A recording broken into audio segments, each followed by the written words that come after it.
Hello, hi guys! Magandang hapon sa inyo lahat.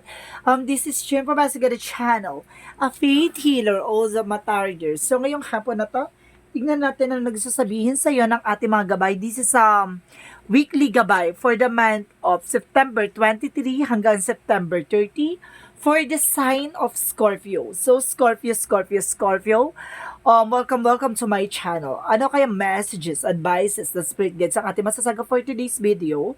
Ano kaya kaganapan sa buhay mo ang ating mahagilap? So guys, this reading is a general reading lamang, hindi lahat makaka-resonate. Kunin lamang po ang makaka-relate sa inyo and comment down below kung kaninong energy ang ating nasagap.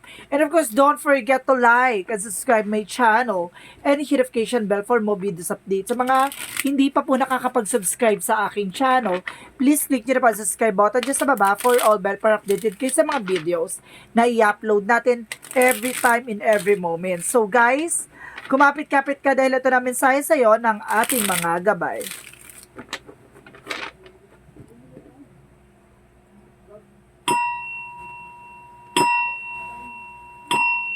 Angel Spirit Messages, ano ang pinaka-mensahe sa iyo ng ating mga gabay for the weekly gabay for the last week of the month of September. Diba? September 23 hanggang September 30. There's a Two of Cups. There's a partnership. There's a love, unified love. There's a unity. And of course, there's a couple or some of you baka jowa, mag-asawa, magka-relasyon, magka-partner, kung ano man yan, diba? Kumbaga sinasabi dito, there's a relationship goals. At the same time, there's a Seven of Swords. Okay, there's a cheating or lying on you or something trickery, no? Or there's a sneakiness. At the same time, there's a spying. Let's see what is additional messages. Okay, there's a Two of Wands. There's a choices, no? May mga bagay na kailangan mong pagpilian or decisions, no? Pero kasi kailangan mo mamili or kailangan mong magdesisyon. At the same time, there's a King of Swords. There's a truth, no? May katotohanan sa likod ng kasinungalingan. Charis.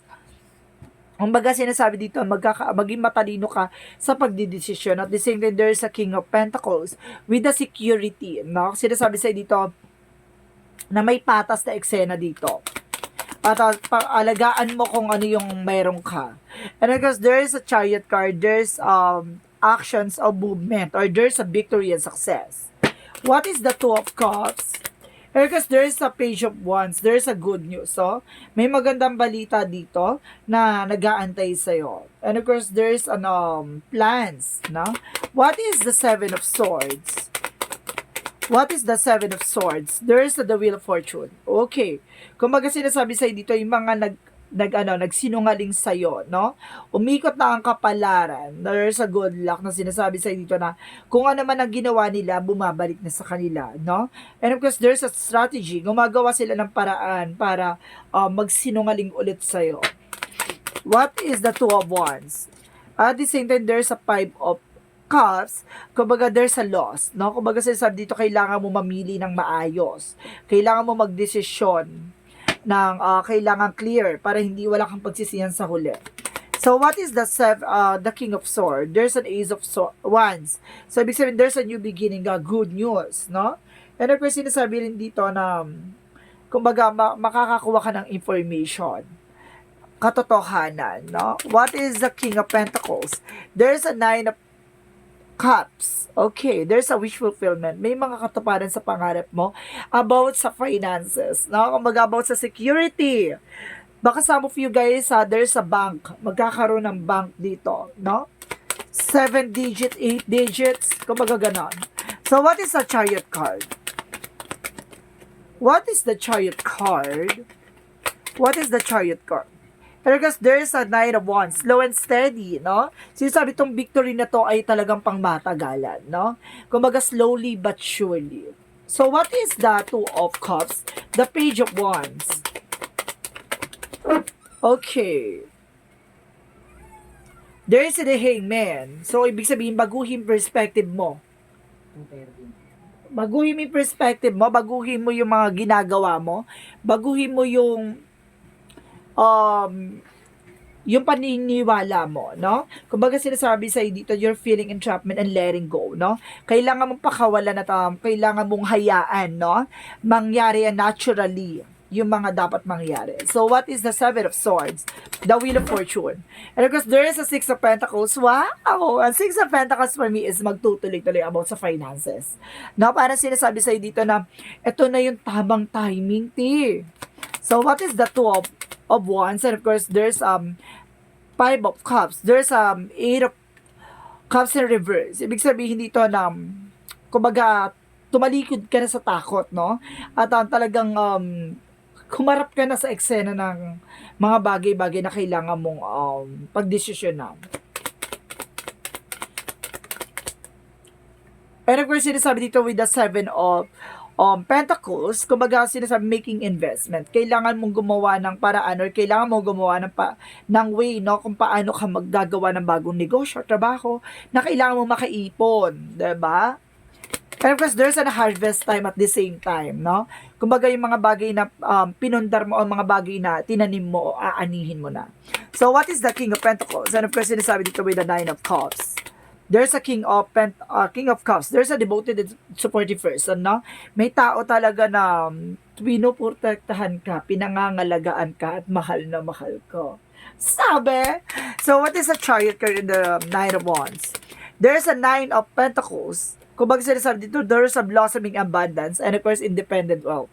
Talagang mayroon ka talagang mangyayaring kasaganahan dito with a foresight, kumbaga waiting for a result or waiting for a ship.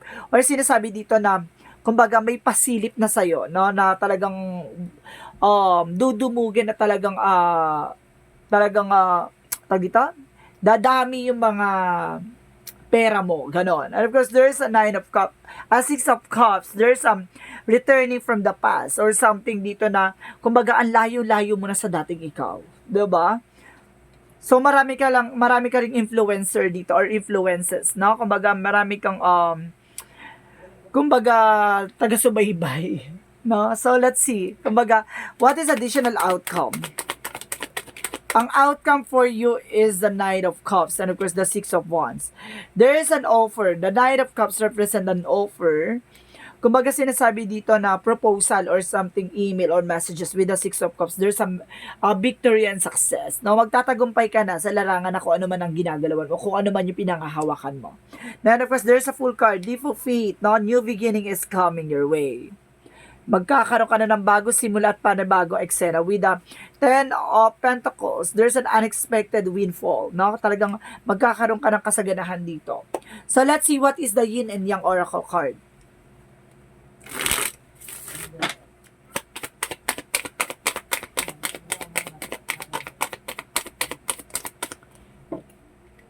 There's a rebirth, no? Parang bubuhayin ulit yung katawan lupa mo dito or something na magkakaroon ka ng rebirth pagdating sa business, sa relasyon, sa trabaho, kumbaga sa buhay mo, no? Parang isisilang ka ulit ng panibago. And of course, there's a separation.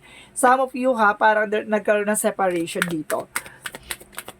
With your friends, with your love life, no?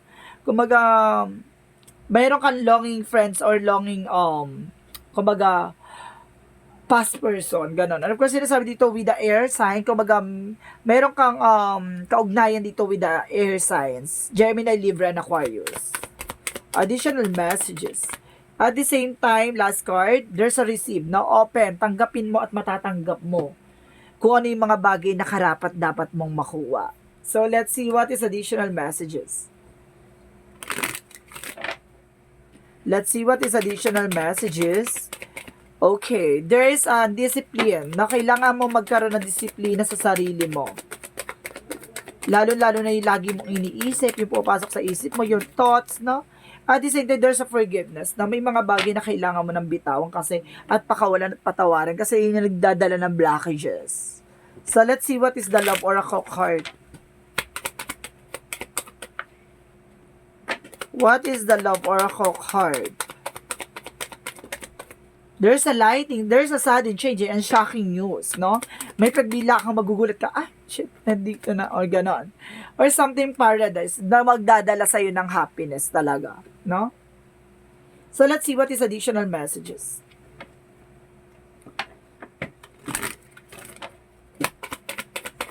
What is additional messages? And of course, there's an oracle card. Wow. Some of you ha, baka nagbabasa ka rin ng tarot reader, or some of you parang may kakayanan kang makabasa ng tao. No, there's a spiritual gift din. Kayang-kaya mong masagot yung mga katanungan mo. Parang ganun. Kayang-kaya mong malaman. So, what is the Monsology? Monsology is a bring love in this situation. Dapat mahalin mo yung sitwasyon kung ano man yung ginagalawan mo. Diba? Enjoyin mo lang yan. And be bold and make the first move. No, kailangan mong kumilos at gumalaw at maging transparency sa sarili mo at sa mga tao sa paligid mo. So, what is additional messages? And of course, sinasabi dito, there is a fairies, playtime. Kung yun nga sinasabi ko, diba, i-enjoy mo kung ano man yung meron ka. I-enjoy mo kung ano man ang hawak-hawak mo. Diba? The more na nag-enjoy ka, the more na mas na-attract mo yung mga positive energy. And of course, there is a taking action. I told you, kailangan mong kumilos, gumalaw. Diba? So, what is the chakra? Thank you, angels. What is the chakra? There's a gratitude, 'di ba? Yung nagpapasalamat ka sa ganito, kung ano man ang meron ka, 'di ba? Maliit man 'yan o malaki, 'di ba? And of course, there's a perseverance, magtiyaga-tiyaga ka, 'di ba? Pagtiyaga, kailangan mo mag-antay, may mga bagay na hindi pa napapanahon at may mga bagay na mapapanahon. And of course, there's a release. Kaalisin mo 'yan ng mga negative thoughts, yung mga negativity na naghahatak sa iyo, non-blockages. So let's see what is the energy. What is this energy? There's an indecision, a woman holding a heart. Some of you, if you are Scorpio man, may taong may hawak ng puso mo. Or if you are Scorpio woman, kumbaga may hawak yung puso, yung meron kang hinahawakang puso, 'di ba? Kumbaga may taong mahal na mahal ka. Or there's an indecision, kailangan mo magdesisyon. May mga bagay na kailangan mo magdesisyon, and to all tied up, kailangan mo kumawala sa mga negativities. And of course, there is a strategy. Gamitan mo na strategiya yan, no? So, what is the Romance Angels? What is the romance? Codependency. Addictions are affecting your romantic life, no? Yung addictions mo, ayun yung nakaka-apekto daw pagdating sa love life mo, no? Baka addictions for, marami kasi pinangahawakan kasi yung addictions, no? Depende yan kung ano yung kinaadikan mo dyan, di ba? Merong coffee lover, di ba? Merong, wag lang yung yung addict sa kineso. Pangit yun. So, let's see what is Raphael messages. Pero kung sinasabi dito, there's a second opinion, no? Kailangan mo rin ng second opinion na ibang tao, di ba? Hindi lang dapat ka tumitingin sa isang advices, gano'n. Kailangan marunong ka rin tumingin at tumanggap ng mga advices ng iba. And of course, romance angels are helping you. Pagdating sa relationship, tutulungan ka daw ng ating angels pagdating sa relasyon. Relasyon, asawa, diba, partner, gano'n. Pero kasi sinasabi rin dito, guys, there's a detach from the situation. Kailangan mong kumawala sa sitwasyon, no? May mga bagay na kailangan na natin na mangyari, no? Unfold. Parang gano'n, parang hayaan mo na lang mangyari. Kaysa antay ka ng antay. And of course, sinasabi dito, heal the sick that they're in and say unto them, the kingdom of God is coming to you. So, ibig sabihin dito, pag gagalingin ka dito raw, kung ano man yung uri ng karamdaman mo, sakit ng nakaraan mo. So, sinasabi dito na pinapakita lang sa'yo kung ano ang nakahanda at nakalaan na para magiging maganda ang buhay mo, no? Pinaparanas lang sa iyo yan para matuto kang lumapit sa kanya at para malaman mo ang kahalagahan niya, 'di ba? So let's see what is the angel's number. What is the angel's number? Angel spirit guides. Kasi sinasabi dito with the 9, I am compassionate. It's your compassion that make you shine. You are devoted to helping the greater good and have a strong talent for speaking up for others.